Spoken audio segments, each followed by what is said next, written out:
I had an abusive dad, and I also had not the best siblings. They kind of took after him in a sense, so I don't really have a relationship with them. I got older and I was like, I can do my own thing, and I moved out. After my parents got divorced, it was right before my 16th birthday, like maybe a week before. Exactly 1 month after my birthday, I met this guy. The first 3 months were perfect. It was bliss. He was great. He was sweet and he was kind.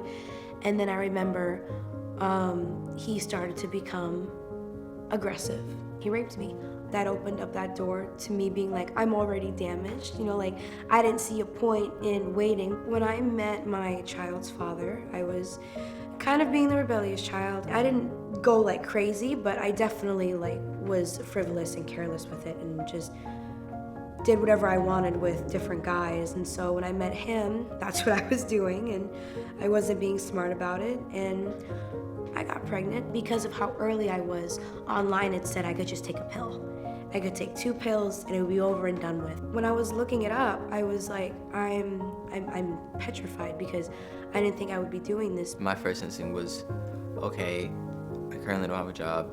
At this time, I'm like, how are we gonna be able to take care of this baby? What are we gonna do? I had no one. I had no resources. I definitely didn't have the money. And I didn't even know how I was gonna afford it. If I even had to get the abortion, I need to get rid of it because I can't. It's not gonna have the life it deserves. I ended up looking up abortion clinics, and then because I was like, I just wanna see my options. I wanna weigh out what I can and cannot do.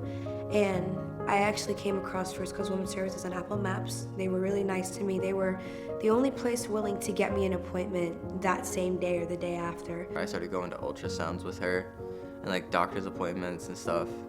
And I ended up going to First Coast Women's Services with her. I met with Diane and Kayla. Kayla was training at the time. I had no idea that they had any sort of form of counseling or like help for the guys. That same day they gave me an ultrasound, and I was only 6 weeks at the time, so I didn't even see like a baby. I just saw like this little sac, this little like area of space. I heard the baby's heartbeat and I just kind of broke down because I was like, this is surreal.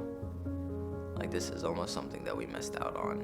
Diane spoke with me and she said, I know that you may be scared, but she's like, I had an abortion and I went through this and I was never able to have a kid again. She's like, you're strong and you're smart. I believe you can do it. I was like, I want to keep it because, and like, I didn't know how I was going to do it. I don't know how I was going to afford anything. I knew that after seeing it and speaking with her, that actually made me be like, oh, you know what, like, I can do it. I want to go shake both Mike and Glenn's hands and just tell them thank you, because if it wasn't for them two, I don't think I would be nearly where I'm at now in terms of like my preparedness to be a dad. They helped me so much when it came to like learning about what to do with my child and like things that I needed. All the stuff that I wouldn't have known or would have been able to get because of where I was at financially with my life and all the dumb decisions I was making.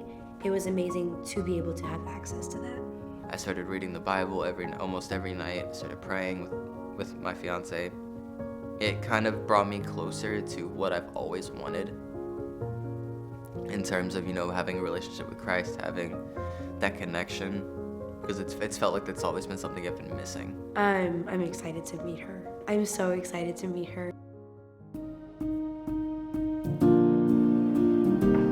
No, it was really crazy. I was living for like 2 days straight. After I got the epidural, I just toasted, and then I actually gave birth like 4 hours later, I think. Honestly, not too bad. I didn't feel anything with the epidural, so it was okay. I only felt her head.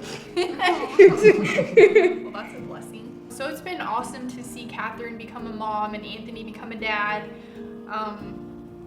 You know, like I was mentioning before, I struggled a lot as a parent becoming a mom, and so I really want to help other moms. And I do try to tell her as much as I can that I'm proud of her, because I really truly am. She may still kind of struggle with the thought of, oh my gosh, I almost made this choice, but through God, like there's redemption, and with that, you know, there's no shame for those who are in Christ Jesus, and there's no condemnation, there's nothing. And I feel like through that, through having sisters that are there to support her, sisters in Christ that it kind of helped encourage that, and to be able to see that and walk through that process with her, it's been joyful for us too. I went from, not knowing if I could have children to now I have the most beautiful daughter in the world.